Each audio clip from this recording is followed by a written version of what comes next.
Good morning guys, hello and welcome to the new vlog. And as you can see from my double turtle, it's time for a long trip. So if you've been watching my New York series, I already hinted where I would like to go next. So that is finally happening and I'm so glad that it is. So it's a really amazing weather, nice and cool breeze. Early in the morning, it's about 6 a.m. So I'm headed to the Indianapolis airport to check in the bags and kick off this journey. So let's get started with an exciting new travel series.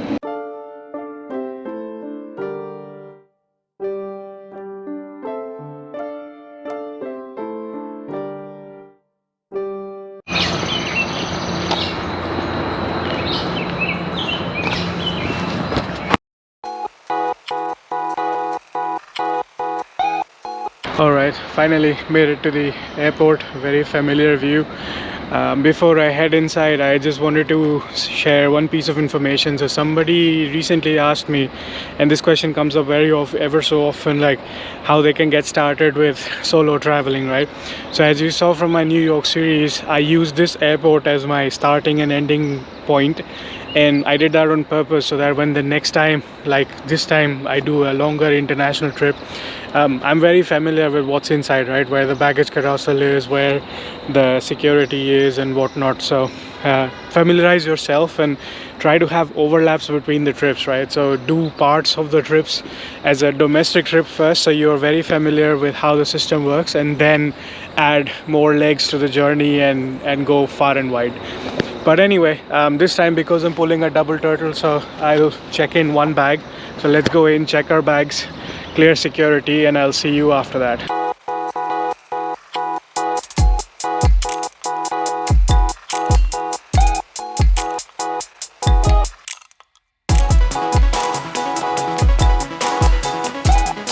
Okay, bag check pretty smooth.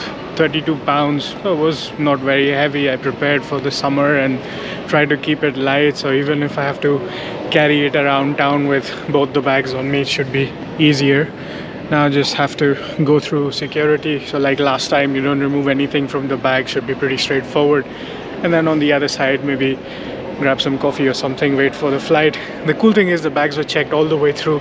So this is something that always confuses me. So when I first landed into US via JFK, they made me take my bags and put them back again, clear customs.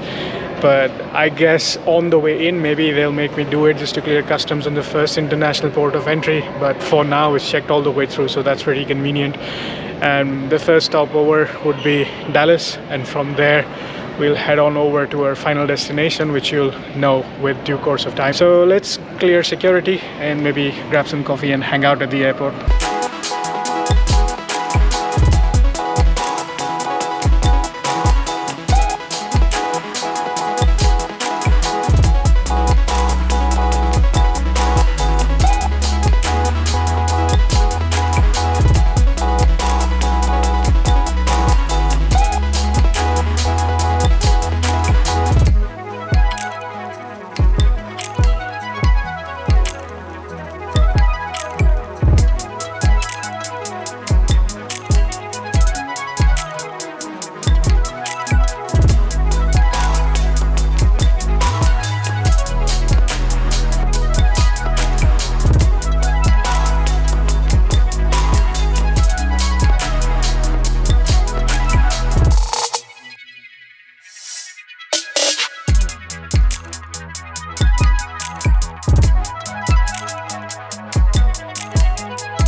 So made it to Dallas, have a short layover here. This is the Admiral Club Lounge on my side of the terminal, the Concourse C.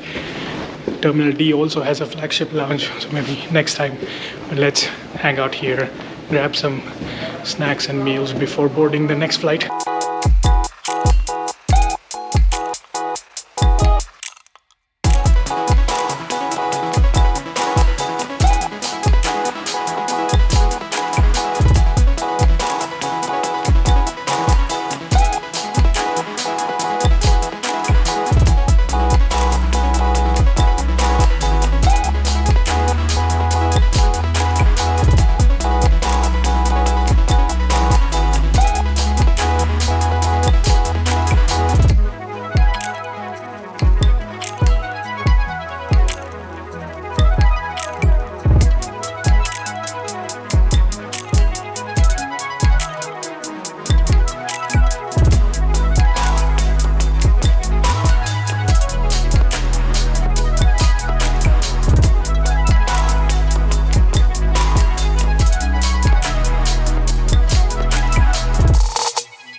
after completing the 2-hour journey in 6 hours with 4 hours of delay, made it to Mexico City.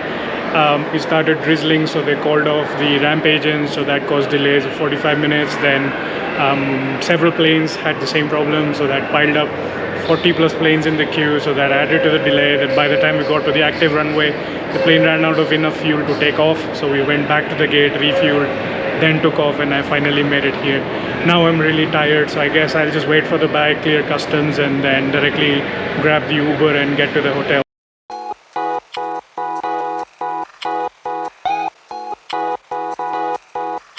Okay, finally reached the hotel room. It's a bit humid and sticky. The Uber ride was pretty straightforward. When you book it from the airport, it takes like 1 or 2 minutes, and it shows you like a couple of gates. So you just stand there, and it was just there. And it was much cheaper than what I was seeing online. So Uber is pretty convenient here. And already it was like 8 p.m. so I didn't feel like trying to decode the public transport at night. So I was tired.